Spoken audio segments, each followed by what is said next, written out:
Alright, what's up YouTube? It's been a while since I've uploaded, that's for sure.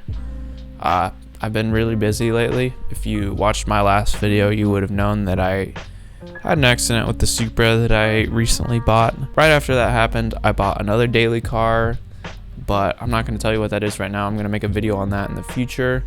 If you really want to know what it is, you can follow my Instagram. I post a lot about it there. It's a pretty fun car, but it requires a lot of my attention. And also, I've been pretty busy with my career path that I want to take.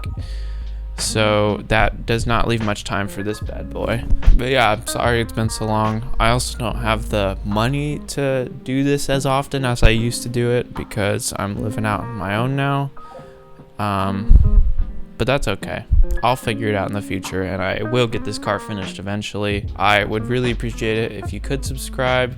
87% of my viewers are not subscribers and I would like to get that number up. So if you do, it helps the channel a lot and I really thank you for that. Yeah, better when you mad me. Yeah,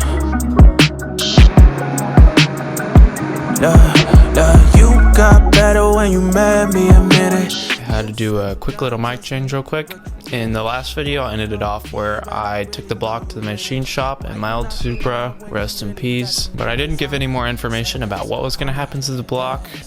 What I decided I wanted to do was get it cleaned up, bore it out, make those cylinders really perfectly cylindrical. What I got back was a 302 that had been bored 60 over, which is 60 hundredths over of an inch, and that block comes out to about 311 cubic inches now that it's been bored out on each cylinder. And for the new parts I bought for this engine, I just bought some piston heads because I didn't want to go crazy with it because I don't have too much money. I'm living out on my own now. I wanted to get this engine done on a good budget. When I finally got the block back, I had all the pistons fitted to each individual cylinder, which meant that they're already on the rods. I did have to buy some new bearings because the bearings I had before were kind of scratched up. I didn't really want to run scratched up bearings, obviously.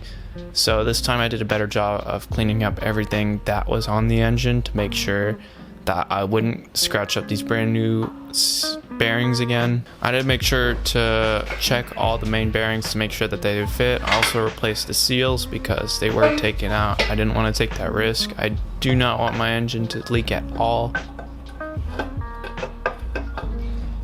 This time when I bought new rings, I made sure to check that everything was completely in spec. I was not going to let anything slide this time because I want this 302 to run as healthy as possible. And when I did check the rings, they were all in spec, so I didn't have to do actually anything to them, which was really nice. I just put all the rings on the pistons, threw them in, threw everything together very carefully once again. But there was one thing that I did do different this time that I didn't do last time. I should have, and that is timing the cam. When you buy a new cam, you always have to time it. Unless it's stock, then you just follow the instructions that are in the manual. But because it wasn't stock, I followed the instructions in the manual for some reason. I don't know what I was thinking, but I went out and bought all the specialty tools that I needed and I took care of that. I'm not even going to try to explain how I did that because there's better videos out there to explain how to do it. I don't want to mess you guys up.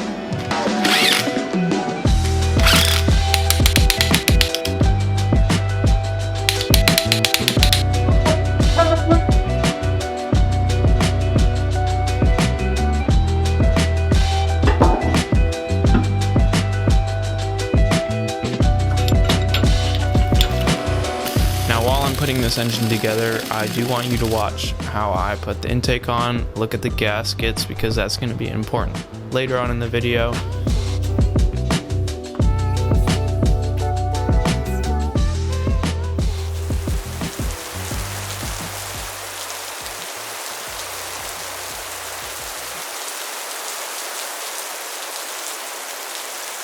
Now that the engine's all put together, I put it on the cherry picker, which is now mine, which it's kind of an interesting story, but I'm not going to get into that.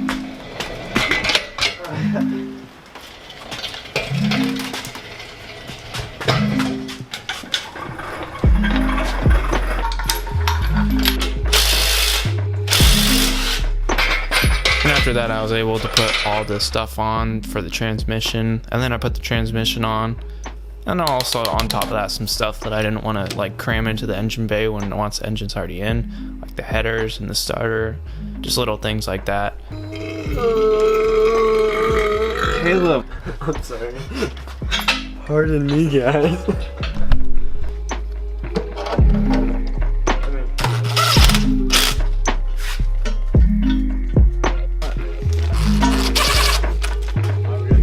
Go ahead.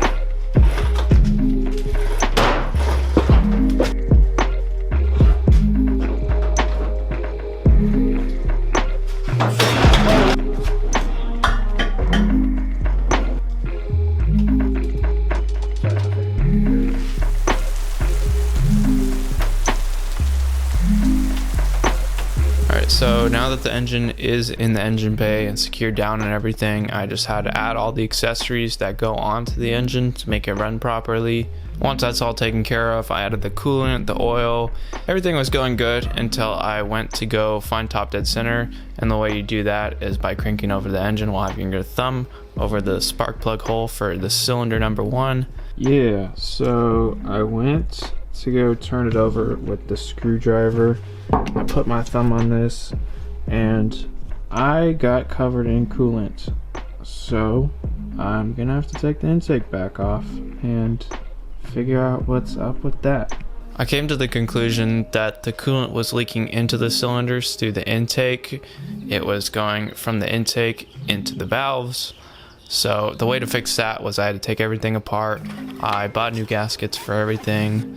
When I scraped off the old gaskets, I put the new gaskets on. I bought some gasket maker and I just globbed that on there. I just wanted to make sure that it wouldn't leak at all. And because now I know that there's water in all the cylinders, I just took all the spark plugs out and turned it over a few times. I made sure all the water squirted out.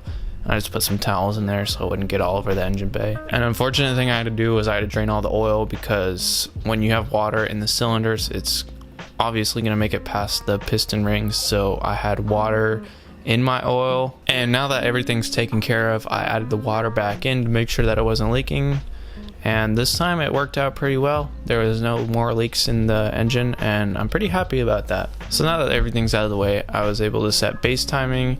The first time I set base timing, it wasn't correct, and the way that I was able to tell that was when you turn it over, the engine will kind of just struggle, it'll pause.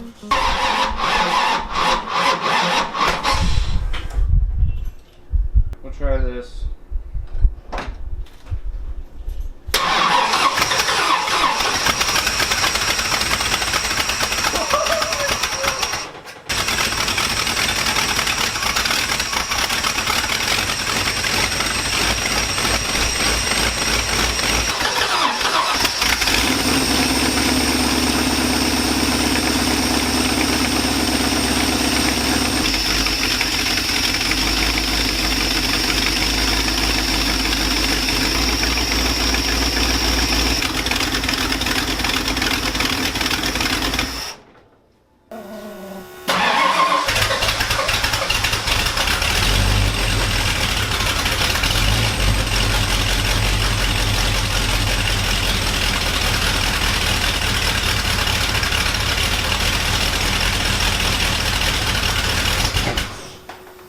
So, it's very exciting that I finally got this thing running. I'm very, very, very happy about it.